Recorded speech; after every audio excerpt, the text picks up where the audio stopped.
हाँ आगे बढ़ेंगे और आपको बताएंगे कि हुकूमत ऑन लाइन मवाद की रेगुलराइजेशन के लिए कवानीन बनाने की तरफ चल पड़ी है। आज़ादी इज़हार राय और ऑनलाइन रसानी के दरमियान तवाज़ुन कायम रखना कोई छोटा चैलेंज नहीं होगा।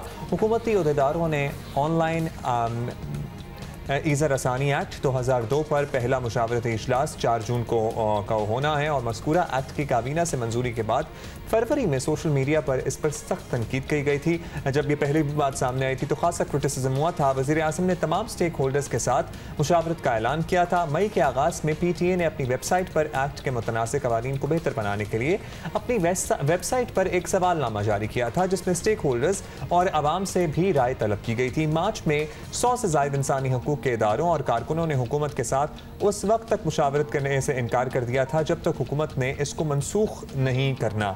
और इसी मामले पर इस्लामाबाद हाई कोर्ट में एक दरख्वास्त भी फिर ज़ेरे समाअत है और हाई कोर्ट ने आखिरी समाअत में वफाकी हुकूमत, वजारत कानून और इंफॉर्मेशन टेक्नोलॉजी से जवाब तलब करते हुए हुकूमत को मीडिया रेगुलेशन के कवायद को नाफिज करने से रोक दिया था।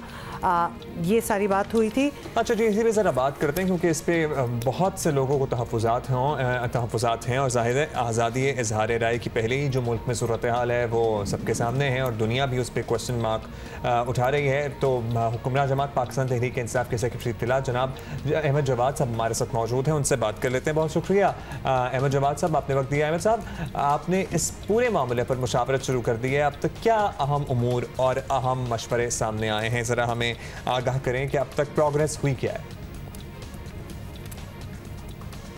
देखें, कानून के हवाले से बात करने से पहले मैं थोड़ा सा पस मंज़र जो है वो सोशल मीडिया के हवाले से देना चाहूँगा। देखें, इंसानी तारीख़ में इंसान के लाइफस्टाइल के ऊपर टेक्नोलॉजी का एक बहुत बड़ा इम्पैक्ट होता है, चाहे वो एयरक्राफ्ट हो या वो गाड़ी हो या रेडियो हो या टेलीविज़न हो। और इसका जो ईजाद से लेके आम आदमी तक पहुंचने का जो सफ़र है वो 50 साल से लेके 100 साल तक होता है। और ये इतना लंबा सफ़र जो है ये इंसान को इस बात की इजाज़त देता है कि वो उस नई टेक्नोलॉजी से जो लाइफस्टाइल के ऊपर तब्दीलियां आ रही हैं उसके साथ बतदरीज एडजस्ट होता है। लेकिन दुनिया में एक ऐसी टेक्नोलॉजी भी आई कि जिसने इस एवोल्यूशन प्रोसेस को फॉलो नहीं किया और वो सोशल मीडिया है। अगर हम 2005 में फ़ेसबुक के आगाज़ को, सोशल मीडिया का आगाज़ तस्लीम करें तो तकरीबन 5 से 10 साल के अंदर दुनिया की आधी आबादी सोशल मीडिया के ऊपर आ चुकी थी, उसको इस्तेमाल कर रही थी। यानी इसमें एवोल्यूशन नहीं हुई, एक हैपनिंग हो गई। और उसकी वजह से दुनिया जो है वो, या सोसाइटीज़ या ममालिक जो हैं, वो सोशल मीडिया के इस्तेमाल के हवाले से अभी तक उनको एक चैलेंज है कि इसको कैसे हमने हैंडल करना है। अब मैं इसके एक इम्पैक्ट की तरफ आऊँगा। ठीक है, आज दुनिया की तकरीबन 4 अरब आबादी और पाकिस्तान के अंदर तकरीबन 8 करोड़ लोग जो हैं सोशल मीडिया को इस्तेमाल कर रहे हैं और अपनी ओपिनियन देने के लिए। ठीक है, फ्रीडम ऑफ एक्सप्रेशन है और आज हर बंदा जो है अपनी ओपिनियन का इजहार करता है। हर बंदे के हाथ में एक माइक है और वो अपनी बात को लोगों को सुनाना चाहता है, इसमें कोई हर्ज नहीं है।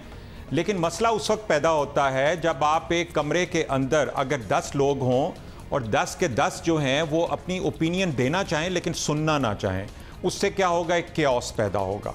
और उस केओस में फिर जो शख्स ज़्यादा ऊंची आवाज़ में बात करेगा या ज़्यादा बदतमीज़ी से बात करेगा या अगर वो गाली गलौज की तरफ जाता है तो शायद उसकी आवाज़ ज़्यादा सुनी जाएगी और उसके ऊपर तालियां भी बजनी शुरू हो जाएंगी। इससे एक कल्चर जो है वो जन्म लेता है मुआशरे के अंदर कि जब आप किसी के ऊपर बिलो द बेल्ट अगर आप बात करेंगे या बदतमीज़ी करेंगे या आप गाली गलौज करेंगे तो उसमें ज़्यादा आपको फॉलोइंग मिलती है। तालियां बजने का मतलब यही है कि आपकी रीट्वीट्स होंगी, आपके शेयर होंगे, आपकी लाइक्स होंगी, आपके इतने हज़ार इतने लाख आपके फॉलोअर्स हो जाएंगे।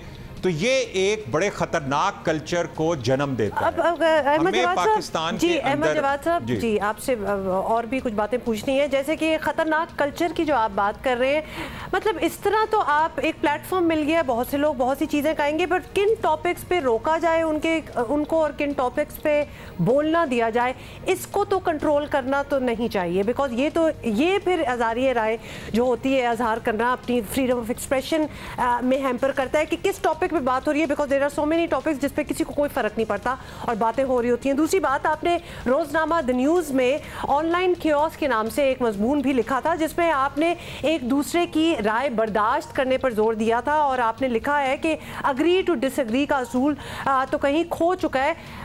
सोशल मीडिया और no social media agree to disagree का असूल वैसे ही हम खो चुके हैं, तो लिहाजा अब इस मीडियम में जाके उस चीज़ को सिखाना और उसको गाइडलाइंस दे के कंट्रोल करने की कोशिश करना, ये एक अजीब डायरेक्शन में भी जा सकता है।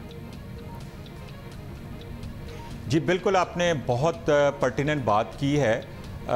बर्दाश्त, अगर हम अपने मज़हब से अगर इसका आगाज़ करें तो कुरान पाक में इसके बारे में मुतअद्दिद जो हैं आयात हैं कि जिसमें बर्दाश्त के बारे में, आहिस्तगी से बात करने में, और अगर आपके साथ कोई अगर बदतमीज़ी करता है तो उसको कैसे रिस्पॉन्ड करना है, आपने उसको भी जो है सलाम करना है। ये तो हमारा मज़हब हमें कहता है। अब एग्री टू डिसएग्री जो है ये वही बात है कि जहाँ पे हर शख्स अपनी ओपिनियन देना चाहता है लेकिन ओपिनियन सुनना नहीं चाहता, और जो उसके जहन के अंदर जो एक ओपिनियन फॉर्म कर जाती है उससे अगेंस्ट अगर वो कोई ओपिनियन देखता है तो वो उसको रिजेक्ट करता है, और उस रिजेक्शन के अंदर जो है इंटेंसिटी बढ़ना शुरू हो जाती है जब उसको एक फोरम मिलता है सोशल मीडिया के ऊपर, और जहाँ पे कुछ लोग उसकी उस बात के ऊपर तालियां बजाते हैं, कुछ उसको डिसएग्री करते हैं, और वहाँ पे एक इंटेंसिटी उसकी बढ़ते बढ़ते इस लेवल पे आ जाती है कि बर्दाश्त उसमें से गायब हो जाती है।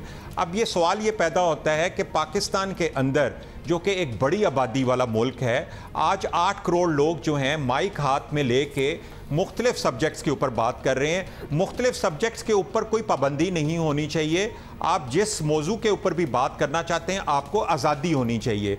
अगर आप हर मौजू पे बात करेंगे तो आपको पता चलेगा कि डाइवर्स ओपिनियन क्या है, लोग किस तरह से सोच रहे हैं, इसकी इजाज़त होनी चाहिए, लेकिन गुफ्तगू के नॉर्म्स होने चाहिए, बर्दाश्त होनी चाहिए, और उसमें एग्री टू डिसएग्री। मैं आपकी बात से डिसएग्री करता हूं लेकिन मैं आपकी बात को बर्दाश्त करूं, ये नहीं कि मैं अगर आप मेरे से कोई ऐसी बात कहें जो कि मेरी ओपिनियन से मैच नहीं करती तो मैं आपको कोई फतवा दे दूं कि आप काफिर हैं या आप जो हैं शुरू कर दूं या आपको धमकियां देना शुरू कर दूं।